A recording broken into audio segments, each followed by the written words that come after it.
Hace poco, cuando fui a la ciudad de Aguascalientes a grabar con mis amigos de Tres Pies al Gato, se dio este comentario. De hecho, yo ni siquiera era partidario de que hicieran Civil War, pero bueno, Civil War aparte en el... En los cómics es... Híjole, ¿sabes qué? Yo conforme la releí y la recapacité, me di cuenta que qué mala es. ¿Sí? Sí. Ah. O sea, Yo sé que la mayoría de las personas conoce Civil War gracias a la tercera película del Capitán América. Y aunque no la considero una buena película y tiene sus problemas, es bastante mejor que la versión original, de la cual quiero hablar el día de hoy. Para entender completamente el fenómeno de esta saga, tenemos que ubicarnos en el año 2006 y el clima político que se vivía en los Estados Unidos, en donde el gobierno de George W. Bush implementó el USA Patriot Act, el cual era básicamente una licencia para que los agentes de la ley pudieran investigar, vigilar o detener a cualquier persona bajo una sospecha de terrorismo. Fue entonces que Mark Millar tomó esta idea y decidió aplicarla al mundo de Marvel Comics. En el cómic todo comienza con los New Warriors, que son un grupo de superhéroes que desde mi punto de vista no valen ni 3 pesos. Bueno, resulta que este grupo tiene su propio reality show en el que capturan supervillanos y se enteran de que Nitro, Cobalt Man, Speed Freak y Cold Heart están escondidos en una casa en una zona residencial de los suburbios. Cold Heart se da cuenta de que los han detectado y es en este momento que el grupo de chamacos hiperlactantes se deja ir como chivo en cristalería. A pesar de que previamente el equipo de producción les comenta que no es la mejor idea ir tras estos villanos, pues están fuera de su nivel. A lo que Speedball comenta que este sería el programa en el que la gente los tomaría en serio, y ese es mi primer problema con esta historia.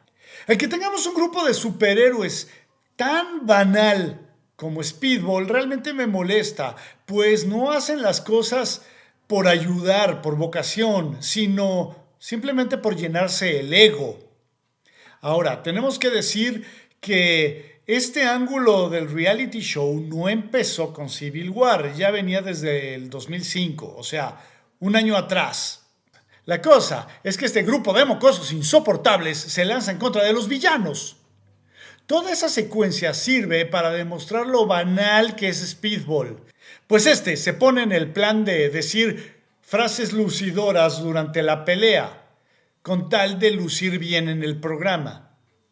Básicamente, Speedball sería el influencer arrogante que cree que todas las puede. En pocas palabras, es Fofo Márquez de los cómics. Eso tuvo que doler. Namorita acorrala a Nitro y este le dice que ahora están jugando en las ligas mayores y genera una explosión del tamaño de lo gordo que me cae el Spider-Man de Tom Holland y mata a un titipuchal de gente, entre ellas a muchos escuincles. Esto genera un clima de resentimiento de la sociedad hacia la comunidad de superhéroes y eso es parte de lo que no me cuadra. Los Fantastic Four salvaron al mundo de Galactus, o sea, ese güey se quería comer a la Tierra. Spider-Man, el Capitán América, Iron Fist, Black Cat, Firestar, Morbius, Venom, Deathlock, Nightwatch, Cloak y Dagger contuvieron las olas de violencia durante Maximum Carnage. Me parece ridículamente hipócrita la actitud de los habitantes del universo Marvel. Estos son los mismos héroes que salvaron al planeta en eventos como Maximum Security y que dieron su vida en contra de Onslaught. Personajes que fueron llorados como leyendas. Pero llega Civil War y de pronto estos héroes se vuelven el problema. Esto no es desarrollo, es borrón y cuenta nueva. Es Mark Millar forzando el tablero para que su discurso funcione, aunque los personajes y el mundo se rompan en el proceso. No hay manera de que Mark Miller me convenza de que esta explosión fue más sangrienta que el ataque de Onslaught y los Centinelas a la ciudad de Nueva York o la masacre de Carnage y su familia durante el evento Maximum Carnage. Aquí hay un severo caso de memoria selectiva. Muy mal, Mark Miller, la verdad. Sí, me niego. El que la madre de un niño le cante la tragedia a Tony Stark es lógico. El dolor puede hacer que la gente actúe de maneras que normalmente no lo haría. Pero el que Tony se compre el problema es lo que me parece realmente idiota. Sobre todo porque él no está ligado de manera alguna a los New Warriors. Él no los entrenó, él no los financia. Es más, él le comenta al Capi que los mocosos buscaban inflar su rating. Tony debería de saber que él y sus compañeros han salvado al mundo más veces de las que se puede contar y que la tragedia vino a manos de un grupo de idiotas. Y si lo pensamos bien, ni siquiera el responsable fue un supervillano.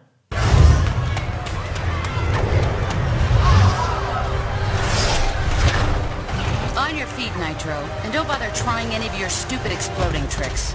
Oh, baby, don't you even know? You're playing with the big boys now.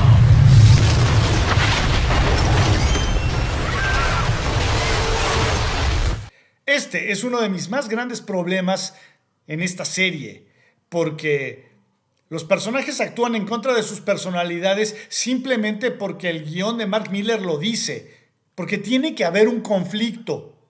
De otra manera, no tendríamos esta historia que quería gritar a los cuatro vientos que estaba en contra de la manera en la que Bush y su administración manejaron las cosas con los miembros de comunidades del Medio Oriente.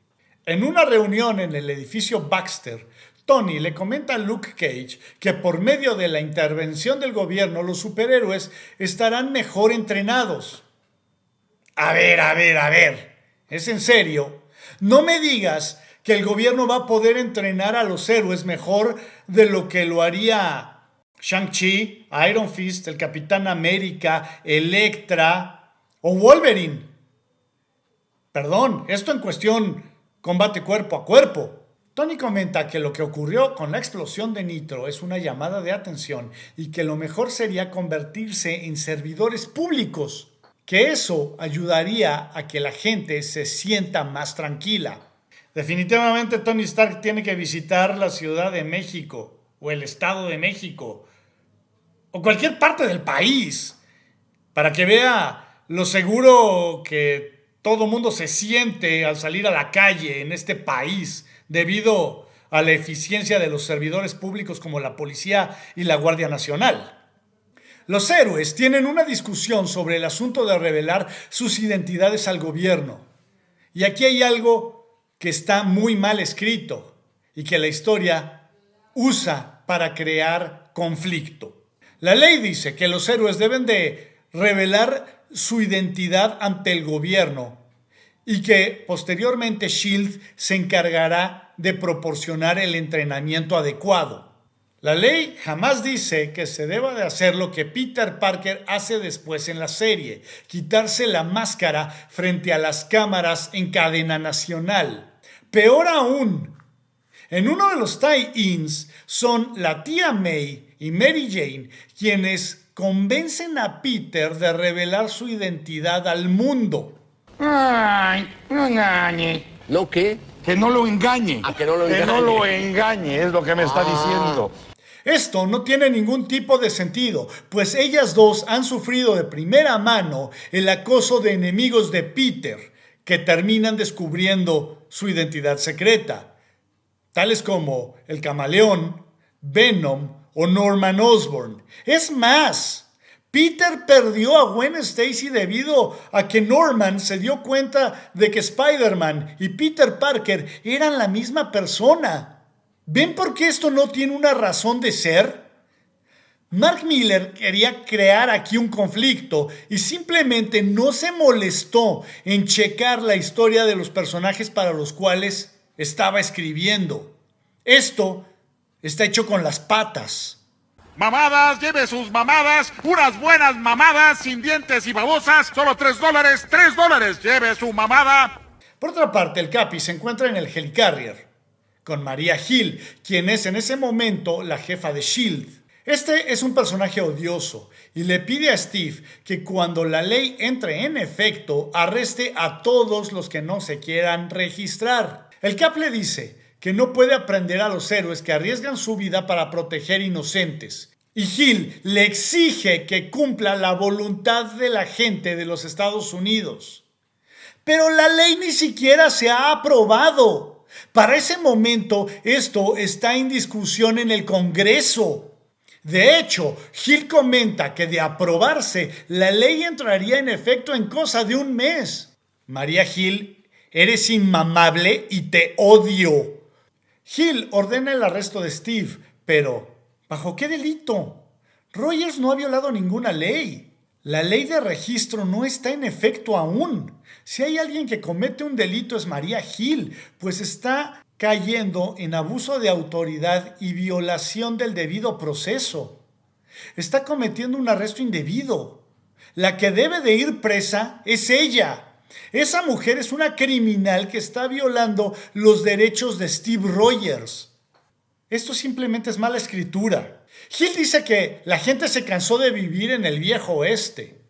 Y vuelvo al punto, que sin estos héroes actuando más allá del control gubernamental, el mundo ya se hubiera ido al carajo varios años antes. Además, el gobierno sabe que Steve Rogers es el Capitán América. Él ya estaría cumpliendo con la ley en ese aspecto. El caso de Rogers es el peor de toda la serie, pues además de que su identidad es del dominio público, ¿quién le va a dar entrenamiento al Capitán América? El tipo es el soldado perfecto. Es un gran combatiente cuerpo a cuerpo y un supremo estratega. Hasta cerrar ese portal, la prioridad es que no escapen. Barton en el techo, mantente alerta, busca patrones y ataques sueltos. Stark, defiende el perímetro. Thor, intenta obstruir ese portal. No dejes que avancen, controlas el rayo. Nos quedamos en tierra, combatiremos aquí. Y Hulk, aplasta. Para estas alturas del universo Marvel, todos los héroes principales tienen ya varios años operando y son veteranos con mucha práctica en el combate. Los que requieren supervisión son los grupos de jóvenes, como los New Warriors o los Young Avengers, que deberían ser entrenados por los Vengadores con más experiencia. Si la ley y el público han de condenar a alguien, debe de ser al villano, no a los héroes que han salvado al mundo una y otra vez. La verdad, por mucho que odie yo la película de Civil War, tengo que admitir que aborda este tema de una mejor manera de lo que lo hace la historia original. Pues ahí fueron los héroes veteranos quienes cometieron el error. Específicamente, Scarlet Witch. La bruja agarra a Crossbones y lo avienta directo al edificio. Sí, claro. Lo avientas para allá y no hay nada. Si se dan cuenta en esa escena, no hay un espacio vacío. O sea, ¿Cómo puede ser tan irresponsable? Es mi primer día. Pero en el cómic, son un grupo de mocosos irresponsables los que causan parte del asunto. Tony no es culpable de nada, no tiene por qué tomar personal el reclamo de la madre que perdió a su hijo. Puede mostrar empatía, pero lo que en realidad deja ver es un lado intolerante, narcisista y opresor. Of all the people to go underground, Captain America. Now every superhero who disagrees with the act suddenly has a leader. Maybe we should hold off until... That won't be necessary, Mr. President. Registration can go forward as planned. We'll take care of Captain America. La actitud de Tony es como si un conductor, dígase Barney Gómez de Los Simpson, o sea, todo borrachote, atropella a alguien y para tratar de remediar el asunto, Tony dice, no, de ahora en adelante nadie puede manejar, me tienen que dar sus llaves y solo pueden conducir con mi permiso. No está arreglando nada. La irresponsabilidad de los New Warriors sigue ahí. Simplemente está aprovechando la tragedia para instaurar un régimen intolerante en donde él tiene el control total. Lo de la madre de la víctima no es un motivo que Tony realmente sienta. Esta es su excusa. Otro problema que tiene esta historia es que trata de convencernos de que es más importante de lo que realmente es. Mientras los héroes están tratando de ponerse de acuerdo en qué hacer sobre el registro, aparece Uatu, el vigilante, que no tiene nada que hacer aquí. Este personaje se dedica a atestiguar lo que ocurre en esta realidad, siempre sin interferir, o eso se supone. Él juega un papel fundamental en la llegada de Galactus a la Tierra. Bueno, no en el que llegue, sino en resolver el problema, pues ahí rompe su juramento de no participar porque trata de un hecho de vida o muerte para el planeta y él considera que debe tomar cartas en el asunto.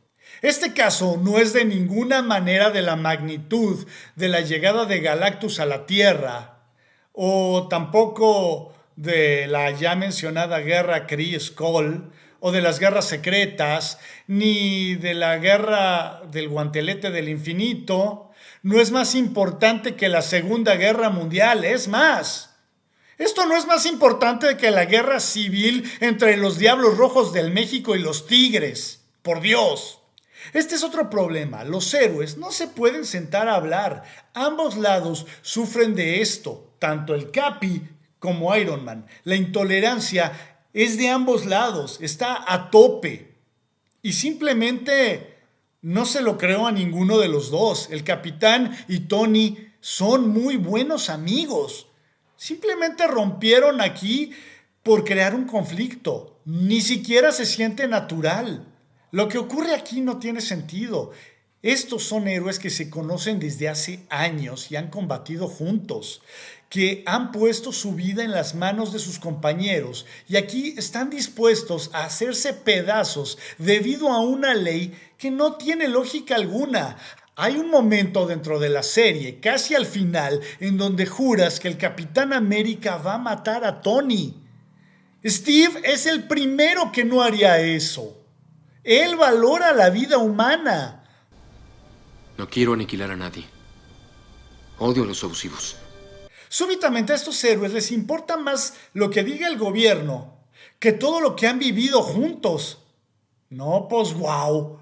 El gobierno y Tony no tienen problemas en hacer una prisión en la zona negativa, que es una dimensión que se encuentra fuera de toda jurisdicción humana. El pasar tiempo prolongado en la zona negativa causa desorientación, náusea y pérdida de la percepción del tiempo, aparte de trauma psicológico.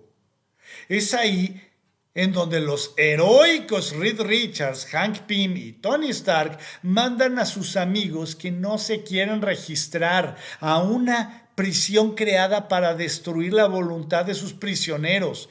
Esto es literalmente una zona de tortura. Lo peor del caso es que el asno que escribió esto dijo que el bando de Tony era el que tenía la razón. Mark Miller, eres un pendejo.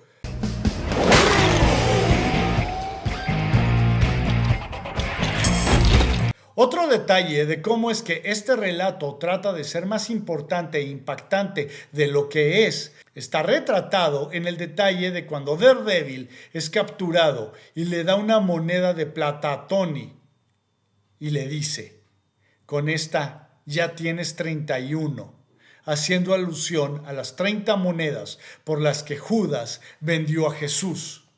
Si se tratara de Matt Murdock, este momento tendría mucha lógica y sería de gran impacto, pues Matt es católico y es algo que puedes sentir muy personal.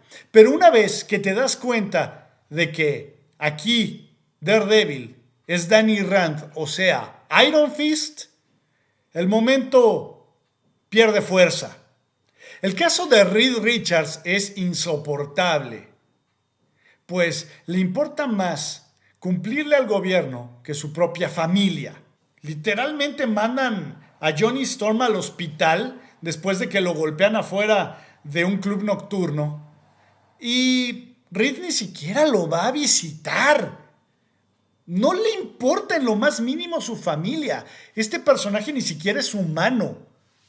Es más, yo les aseguro que cualquier tipo de inteligencia artificial tiene más empatía y humanidad que Reed Richards en esta serie. Peter Parker se quita la máscara frente a las cámaras, ocasionando que sus enemigos sepan quién es él. Y esto deriva en el balazo que recibe la tía May, cosa que a la larga da como resultado One More Day. Mark Miller, te odio. Y a ti también, Joe Quesada, no te salvas. Sobre todo por el desenmascaramiento del Hombre Araña. Fue hecho más como un instrumento de venta de cómics y no para contar una buena historia. En el segundo número, ya con la ley en efecto, un helicóptero de asalto persigue a Patriot por detener un robo en la calle. Patriot logra entrar a un edificio. ¿Y qué hacen los que lo persiguen? Pues le disparan gases lacrimógenos a diestra y siniestra, tantos que las explosiones revientan los vidrios del edificio. Espero que no haya nadie allá abajo, porque si es el caso, corran a la sala de emergencias. Y probablemente ya también a rematar a más de uno como carnita para tacos. Se supone que deben de cuidar a la población y están causando daños que ponen en riesgo la vida de gente inocente.